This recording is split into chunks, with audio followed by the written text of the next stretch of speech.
Good morning. Welcome to the full Senate Finance Committee meeting this morning. This morning we have three things that we over, and we'll have Senate Bill 35, Senate Bill 9.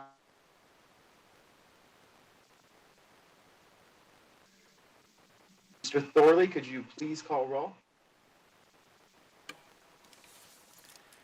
Senator Dennis, Here. Senator Keycuffer, Here. Senator Goycochea, Here. Senator Hammond, Here. Senator Rowdy, Here. Senator Severs Gansert, Here. Senator Canizero, Here. Senator Dondarelou, Here. Chair Brooks. Here. All right, well, thank you. So I think we'll start with the Senate bills, then BDR introduction, then public comment. And the first up is Senate Bill 9. And I believe we have Lieutenant Governor Marshall here to kick us off with that. And just a reminder to all those presenting on these three bills, these have already gone through their policy committees and been vetted for their policy and passed out. And our goal here today is to understand and get on the record what the fiscal impact of these bills will be. So if in your presentation you could address that and keep the policy discussion brief. Thank you. Good morning, Chairman Brooks and members of the committee. I appreciate the opportunity to speak to you. Happy International Women's Day. That's a great day to me because it is also my daughter's birthday. So anyway, good morning. Late last summer, my office was contacted by Jeff Sailing, the founder of Startup Nevada, which is Nevada's only statewide business incubator and provides training and resources for local entrepreneurs. During our conversation, Mr. Sailing conveyed the need to update our blue sky laws to better attract and retain early stage investment capital in Nevada. Blue sky laws are state laws that impose standards for offering and selling of securities and aim to protect individuals from fraudulent or overly speculative investment. The law currently in Nevada has not been updated since the 1990s and was written in alignment with then federal regulations to address the dot-com boom, if you will. Since that time, both federal law and SEC regulations have evolved significantly, and it's our intention with this bill to update state law to match North American Security Administrative Advisory recommendations, or to give you another acronym, NASAA, and to match current federal law. This in turn would align Nevada law with 23 other states, including our neighbors in Utah, Arizona, and Idaho, creating both greater modernization and competitive advantage within Nevada's entrepreneurial ecosystem. Turning to the fiscal note. We have a fiscal note attached by the Secretary of State's office for a little over $12,000 per year, basically stating that these are due to decreased licensing fees that would come about as a result of the passage of this legislation. So in response, I'd like to call your attention to Section 4, subsection E of the bill, which I believe addresses this decrease in revenue to the general fund. This section reads that in order for an investment advisor to qualify for exemption, they must pay a fee prescribed by the administrator.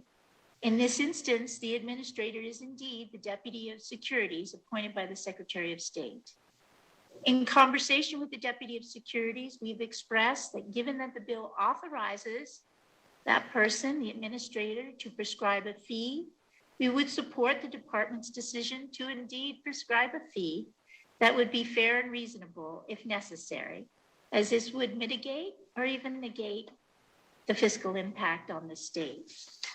More importantly, though, I want to say that we believe that the economic activity associated with the increased venture capital, business development catalyzed by the passage of this bill, the ability for smaller businesses to raise money closer to home, would significantly outpace any loss in licensing revenue the state may experience due to this exemption. As many of you know, over 99% of the businesses in Nevada are small businesses. In order for them to raise investment capital, they really can't go to New York or Chicago or LA. They have to go closer to home. Thank you for the opportunity to allowing me to come to you this morning. I stand by and I have Jeff Sailing here to answer any questions or concerns that you, Chairman Brooks, or you members of the committee may have. And thank you again so much for letting me speak to you today.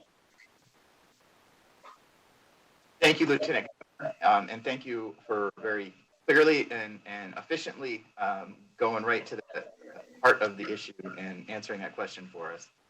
Committee members, do we have questions for Lieutenant Governor or any of the other folks that are here to help her?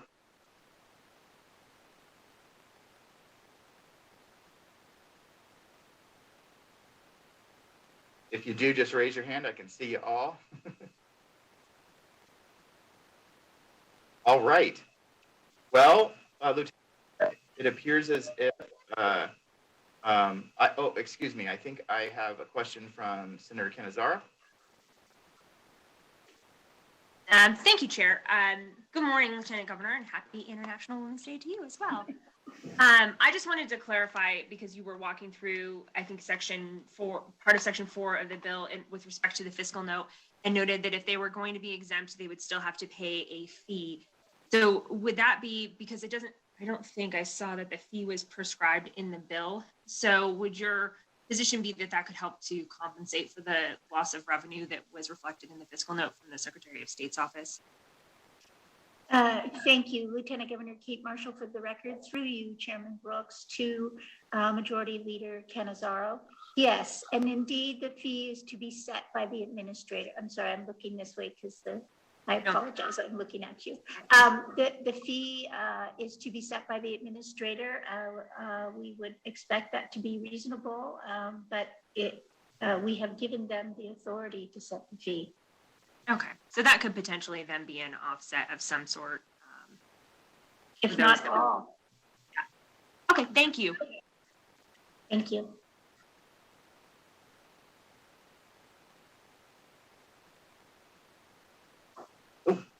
We do have the Secretary of State's office on the line, and if there's anything that the Secretary of State would like to add, the office would like to add regarding that, go ahead right now.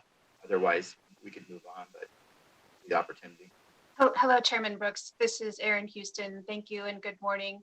I'm speaking on behalf of the Secretary of State's office as the Deputy Secretary of State for Securities, as well as the Securities Administrator.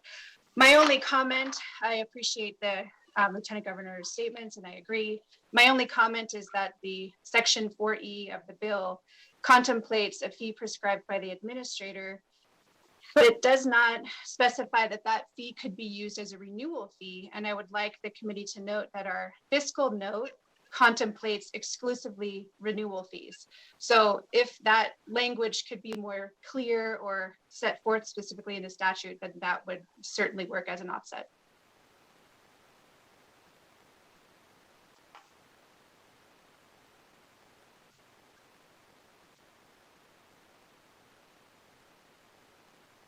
And I have a question regarding that. If the administrator set the fee, and does the administrator have the ability to define whether it's a renewal fee as well or a renewal fee only?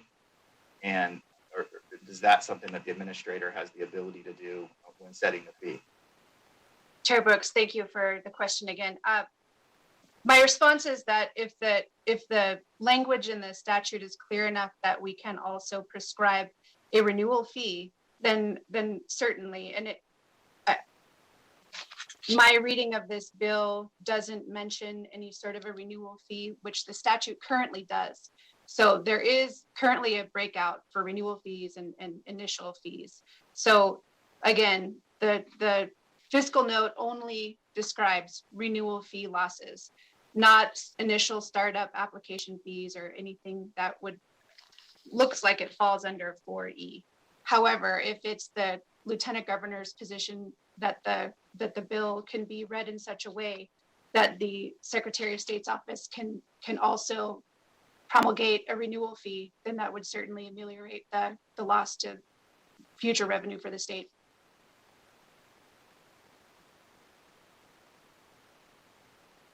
Thank you, Ms. Houston. I appreciate that.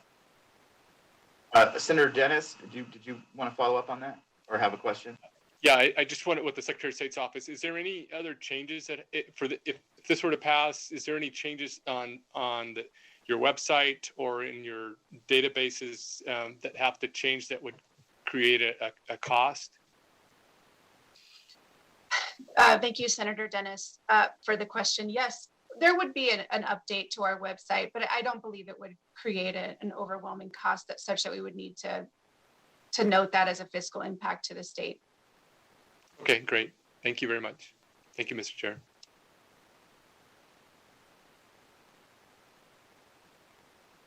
Thank you. And thank you, Lieutenant Governor, and thank you, Ms. Houston in the Secretary of State's office and committee members. Any further questions on Senate Bill 9?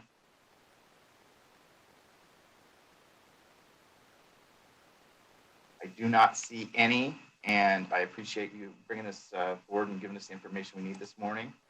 And with that, I'll close the hearing on Senate Bill 9, and we can move on.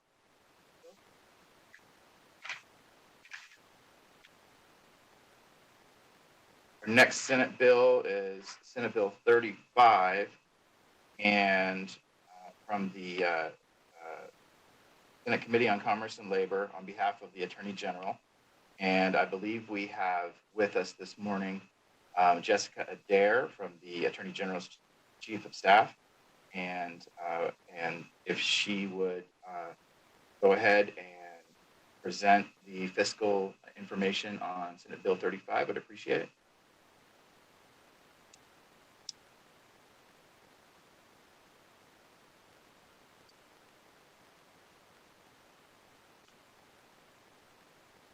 Chair Brooks, Kevin Ingram for the record. Yes, sir. I believe Ms. Adair is currently testifying on another bill in another committee. My name is Kevin Ingram. I'm the Executive Director of the Private Investigators Licensing Board. Is it possible to trail this, to give her time to get on, or would you like me to proceed?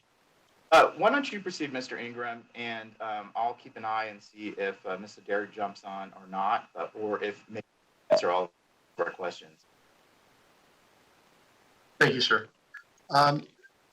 As the Executive Director of the Private Investigators Licensing Board, we're a self-funded agency, not receiving money from the legislature. Mr. Ingram, Yes. could you hold, and maybe Ms. Adair will be available, but in my zeal for efficiency this morning, I skipped a very important process in Senate Bill 9, and that is testimony from folks that oppose or support the bill. So if you could just hang on, Mr. Ingram, I'm sorry about that. We're going to open the hearing, close this hearing portion on Senate Bill 35, open Senate Bill 9 back up, and go to that very important step. And so we've heard the bill, and I just want to see if we have anybody on the line that is of Senate Bill 9 that would like to give their testimony of support. Thank you, Chair. To testify in support on Senate Bill 9, please press star 9 now to take your place in the queue.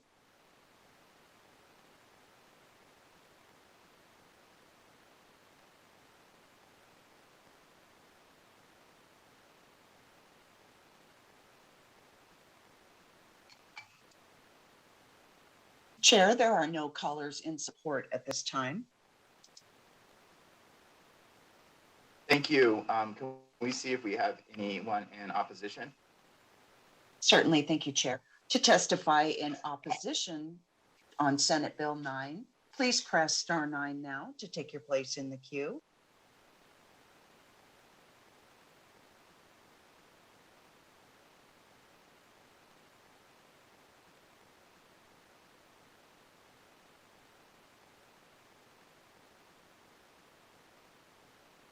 Chair, there are no callers in opposition at this time.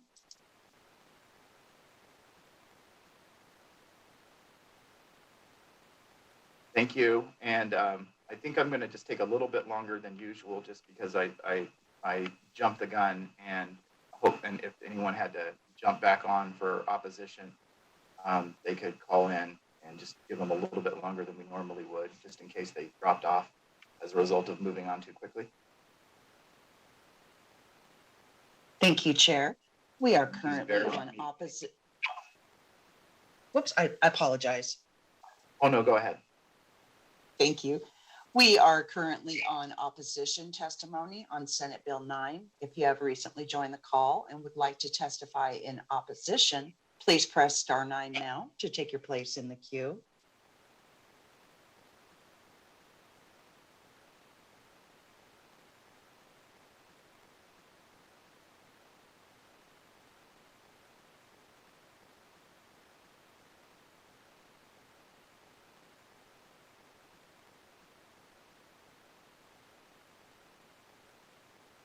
Chair, there are no callers in opposition at this time. Thank you. So with that, can we move on to neutral? Certainly, thank you, Chair.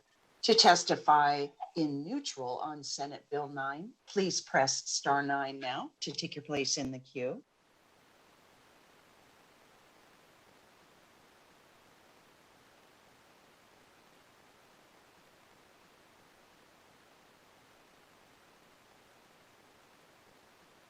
Chair, there are no callers in neutral at this time.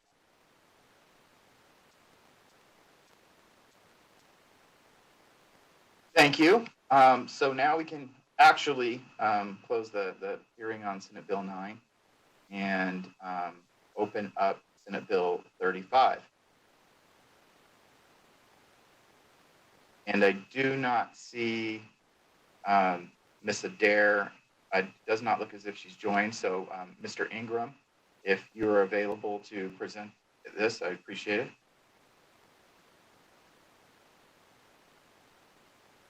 Thank you, Chair Brooks and members of the committee. I don't know that I'm the best person to present fiscal impact. As I stated before, the Private Investigators Licensing Board is a non-executive budget, self-funded agency. The reason for the bill is requesting to remove our board from the State General Fund. In 2007, a fund was set up under the Attorney General's budget, housing our non-executive budget.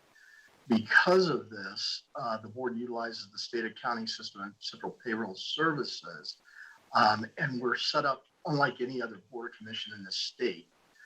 While the Attorney General's fiscal management team does not have oversight of the board's budget, the funds still housed within that budget, requiring that upon the Attorney General's fiscal management year-end budget closure, our line item or our GL has to be incorporated into that. And it's because of these challenges that the Office of the Attorney General has asked the board to provide input on the bill that you have before you today. We support this. We understand we should be set up a lot differently than we are. And I believe that Ms. Tara Hagan with the Treasurer's Office may have some fiscal impact statements to make. Thank you.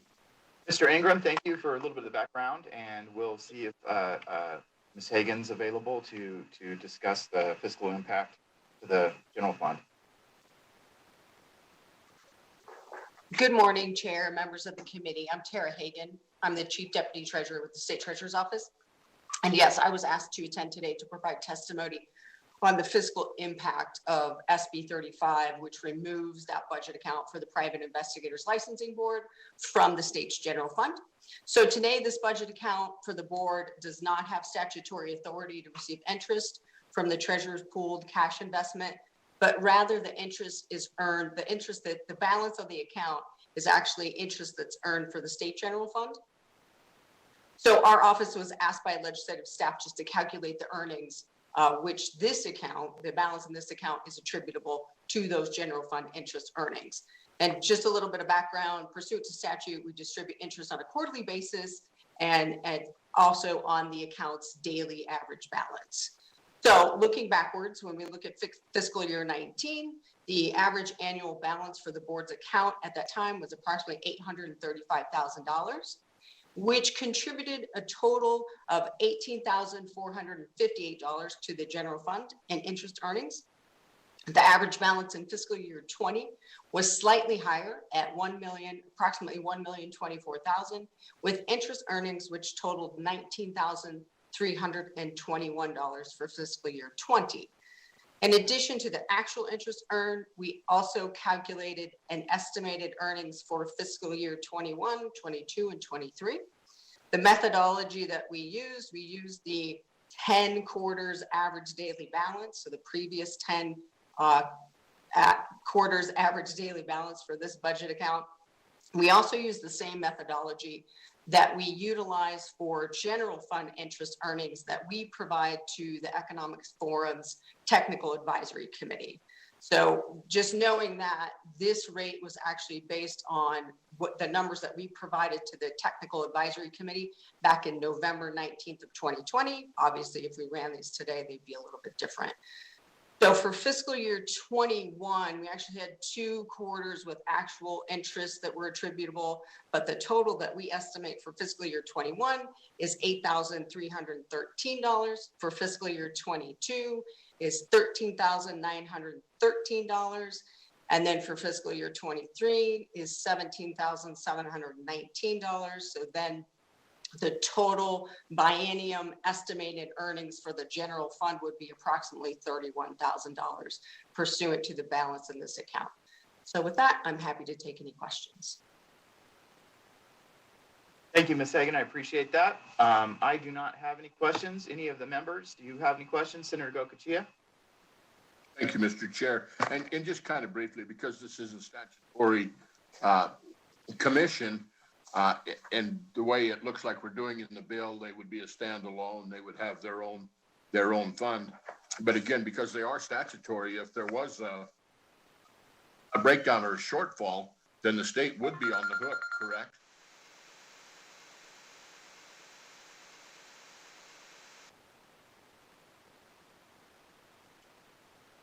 Tara Hagan, for the record, that I cannot answer that question. I apologize.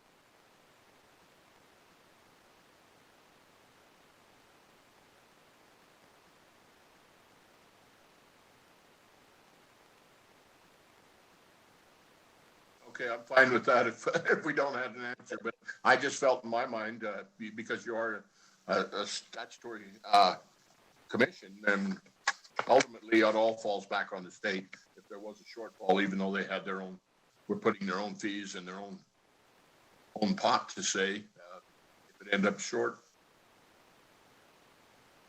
And does any of our fiscal staff or have any insight onto that issue that Senator Gocochea just brought up?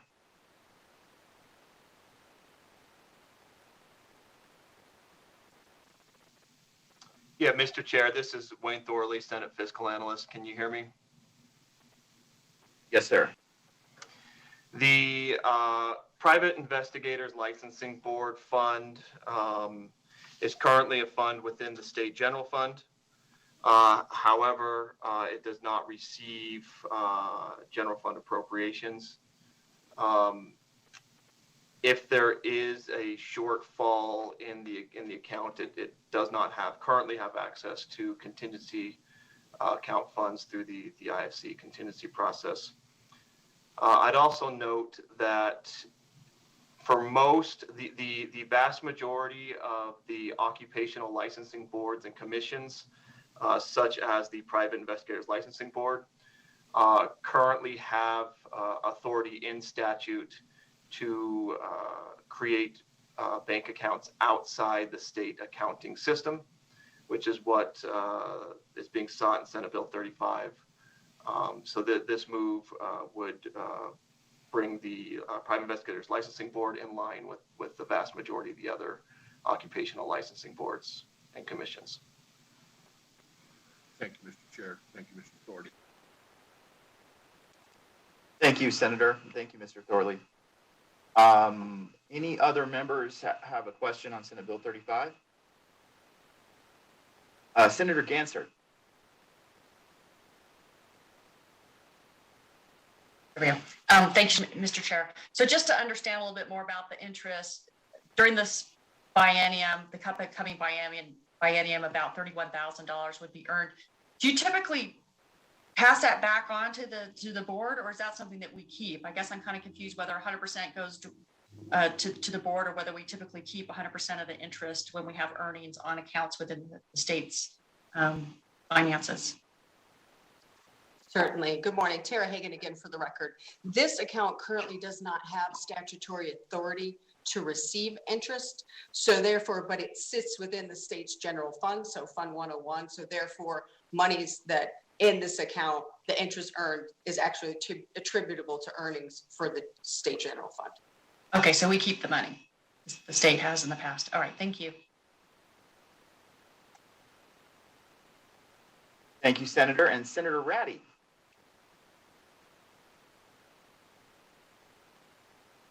So perhaps then we should bring all of the licensing boards accounts in so that we can earn assets from their reserves. Is the sponsor open? Just kidding. I think that Senator Gansert got to the question. So all of the earnings, I guess what I'm under, we keep the interest, but if I'm assuming that the licensing board doesn't operate to a zero sum balance every single year perfectly. And so if they hit their budget and there's some reserves, are those sequestered off for them to use in the subsequent year? Tara Hagan again for the record. Yes, so this account, although the earnings in the account do not earn interest, they do balance forward each fiscal year, the balance of that account. Okay, so they get to keep their money. We get to keep their earnings. And they are unlike any other board in the state in this unusual system where they're having to use the state as their bank account.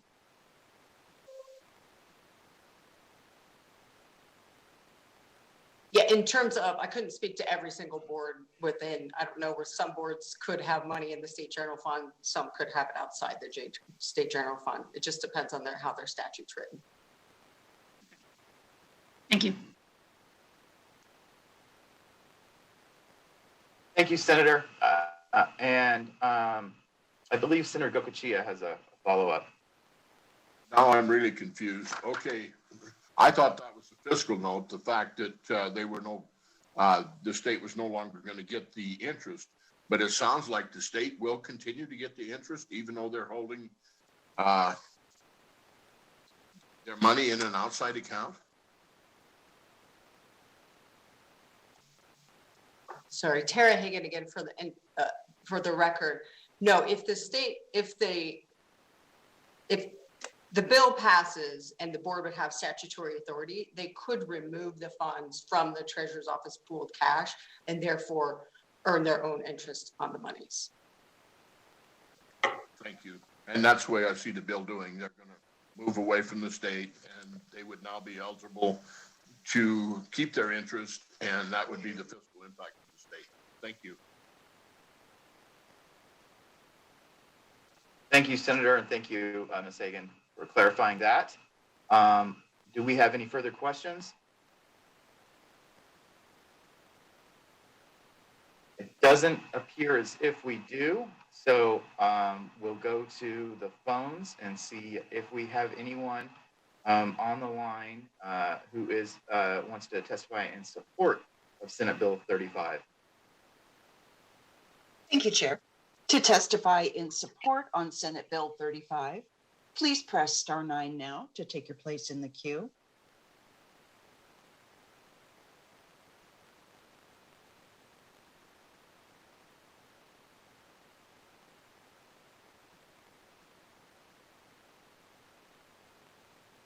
Chair, there are no callers in support at this time.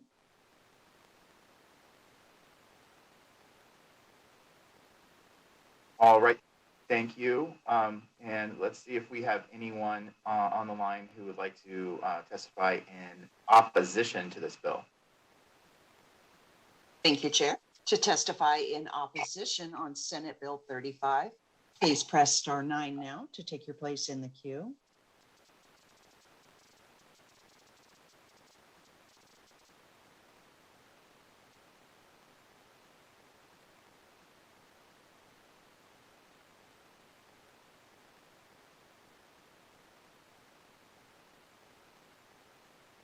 Chair, there are no callers in opposition at this time.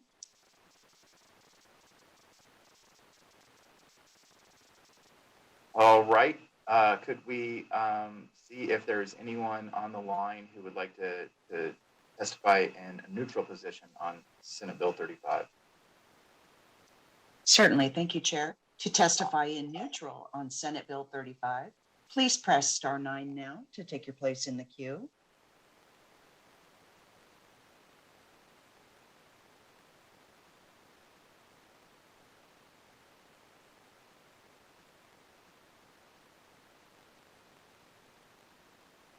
Chair, there are no callers in neutral at this time. All right, thank you. So with that, we can close the hearing on Senate Bill 35. And we will open the hearing on Senate Bill 58. And Senate Bill 58 came from Senate Committee on Growth and Infrastructure on behalf of the Department of Public Safety Investigation Division. And I believe we have Mr. Conmay from the Department of Public Safety available to discuss this with us. Yes. I just have a brief statement, outline some background, and then answer any questions. So good morning, Chair Brooks and committee members. For the record, I'm Patrick Conmay, Division Chief for the Investigation Division of the Department of Public Safety. The intent of Senate Bill 58 is to update statutory language that delineates the Investigation Division's duties and responsibilities in order to ensure compliance with existing mandates and to meet the needs of various entities that occasionally require or request investigative assistance. The division recognizes its mission to be one to support the department in an effort to promote safer communities throughout Nevada. In pursuit of that, the division conducts a variety of criminal investigations, both as the primary investigative entity or upon specific requests from assorted public agencies. Specifically, current language enables Nevada's sheriffs, chiefs of police, district attorneys, and the attorney general, the Secretary of State, and Department of Education to request investigative assistance from the division. We routinely receive those requests and provide assistance. Historically, however, the division has received requests for assistance from various other state agencies and entities. These can frequently involve threats against state officials, employees, or facilities, fraudulent transactions involving public monies, or conflicts of interest for the requesting agency. Over history and where no other option existed, the division has provided that assistance. Furthermore, current language does not specifically enable the director of the Department of Public Safety to utilize the department's own investigation division to provide other divisions within the department with investigative assistance. And additionally, statutes that delineate the responsibilities of the Office of Cyber Defense Coordination require the division to coordinate with that office on gathering intelligence and initiating investigations of cyber threats. The proposed changes in SB 58 provide clarification as to the division's role in providing assistance and who can request such assistance. The changes enable various state agencies and entities that might otherwise have no capability to conduct such investigations the ability to ask for help. Specifically, the changes specify that the division will provide investigative assistance to the heads of certain state agencies upon request. The division will investigate certain technological crimes and enforce provisions of law relating to technological crimes. And the division will provide investigative services upon request to certain state agencies in criminal investigations relating to cannabis. The changes also enable the director of the Department of Public Safety to efficiently use available resources. There is no fiscal note associated with this bill. This concludes my testimony on SB 58. Thank you for your time, and I'd be happy to answer any questions. Thank you, Mr. Conmay. We do have a question from Senator Kiefer. Hey, Mr. Chairman. Thank you, Mr. Conmay. I don't understand why there's no fiscal note. Do you provide all of these services for no charge to other state agencies? No, but we we are staffed in such a way as to provide services upon request, and we have provided these kinds of services throughout history when people make the requests. So the idea here is sort of to clarify who can make those requests. What happens is on occasion, an agency or an administrator of a particular agency is faced with a challenge or a problem and looks for somebody to help them with it. In the past, what they do is try to figure that out, and they end up coming to us ultimately and asking for help, and we provide that help.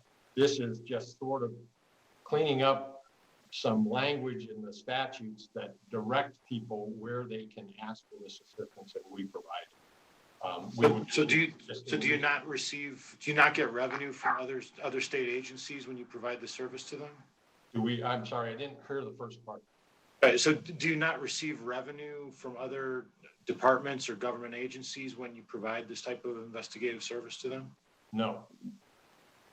So are you talking like a cost allocation kind of approach? Right. I mean, like for an attorney general providing investigative services for agencies, they'll bill for it, right? That's how No, that does not occur. We are just statutorily required to provide the service. And then do you have an expectation that this will increase your workload, that providing this clarity will result in more people coming forward to ask for assistance? I suppose it's possible minimally, but we get them now. In this past year, as an example, with all of the events that have been going on, we received quite a few requests related, for example, to threats against state personnel or state infrastructure, and we just handle those. I don't anticipate that this is going to create a kind of demand that will overwhelm us or require something. So you're not going to be expanding the scope of the types of investigations you're doing. You're not going to need new technological expertise or hire new positions that have a broader expertise in technology, crimes, or anything like that. No, we don't have a plan to do that now. Now that's a separate conversation that I think others are having at some level about whether or not that might at some time become necessary, but that is not what the intent of this bill is and not the focus of this bill. We're already required to provide that support to the Office of Cyber Defense in legislation. Do you keep track by chance of which agencies you provide the most investigative support for? I can get that through our case management system. Yeah, if you have a case management report about who's using your services, if some departments are using it more than others, that would probably be helpful for this committee to know. Okay, I can generate that report. Thank you very much, sir. I appreciate it. Thank you for the leeway, Mr. Chairman. Thank you, Senator. I think you got to the questions that I had anyway. And does any of the other committee members have a question for Mr. Conway?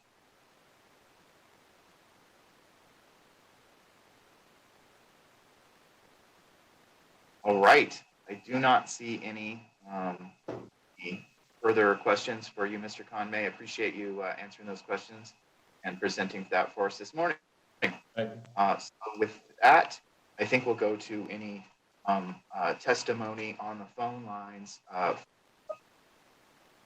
Senate Bill 58 in support, please. Thank you, Chair. To testify in support on Senate Bill 58, please press *9 now to take your place in the queue.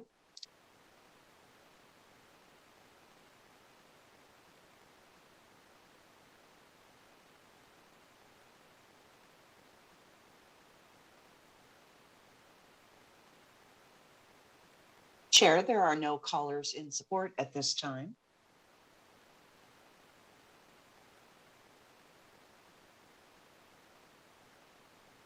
All right, if we could move to any callers in opposition to Senate Bill 58.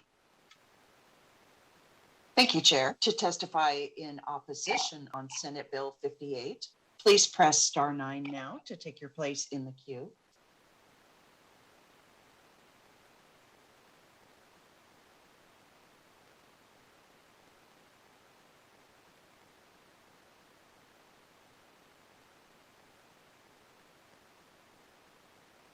Chair, there are no callers in opposition at this time.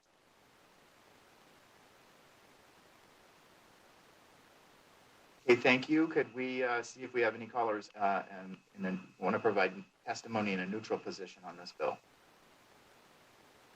Thank you, Chair. To testify in neutral on Senate Bill 58, please press *9 now to take your place in the queue.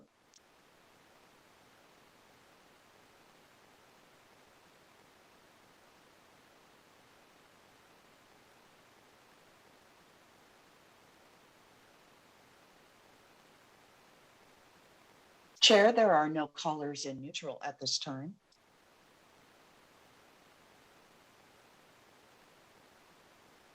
All right, thank you. So with that, we can close Senate Bill 58, close the hearing on Senate Bill 58, and move on to our next agenda item. And our next agenda item today is going to be an introduction of a BDR, BDR S381. BDR S381 is one of the BDR recommendations to come out of the Interim Legislative Committee on Senior Citizens, Veterans, and Adults with Special Needs.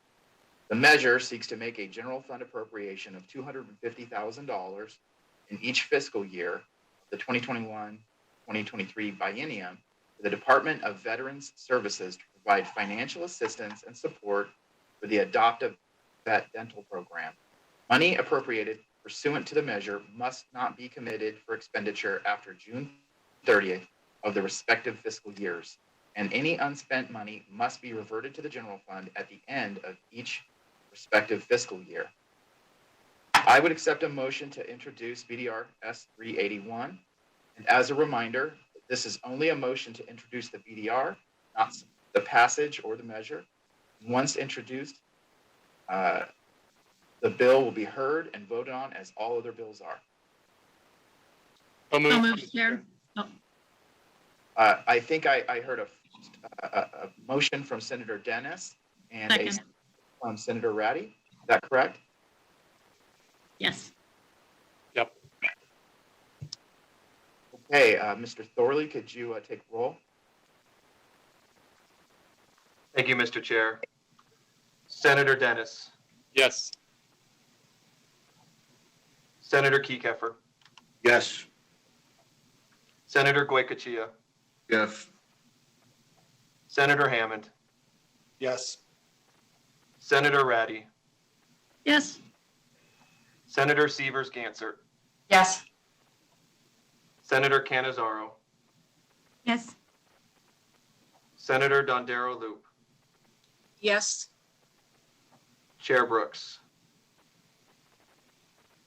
Yes. And so that motion passes, and we'll introduce that BDR. That brings us to our last agenda item, which is public comment. And before we go there, I notice Ms. Adair from the Attorney General's office has joined us, and just want to say we got everything we needed on that bill. And sorry we missed you. I know you're in another committee presenting, so thank you for joining us, but we're good now.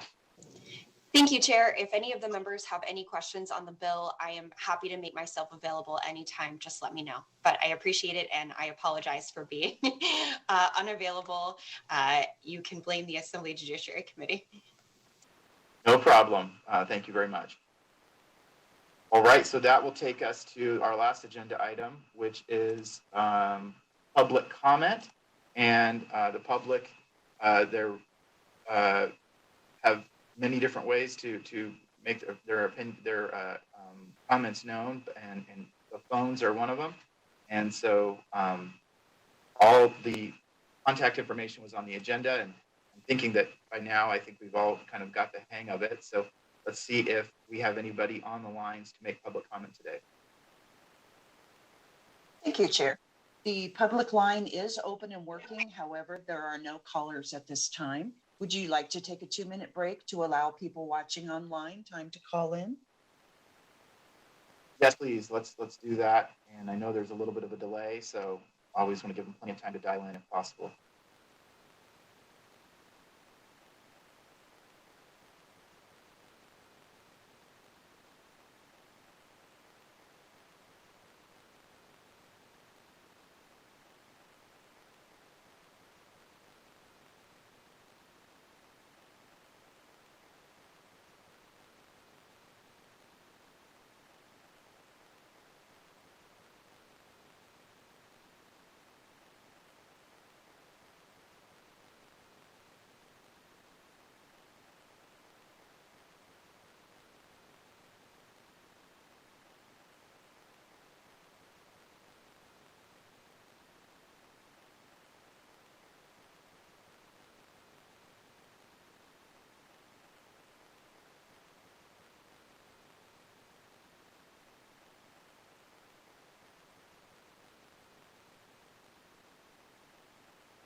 All right, broadcast services. Do we have anyone on the line for public comment? Thank you, Chair. The public line is open and working. However, there are no callers at this time. All right, well, thank you. With no public comment, that means we can adjourn this meeting, and thank you, and have a wonderful day.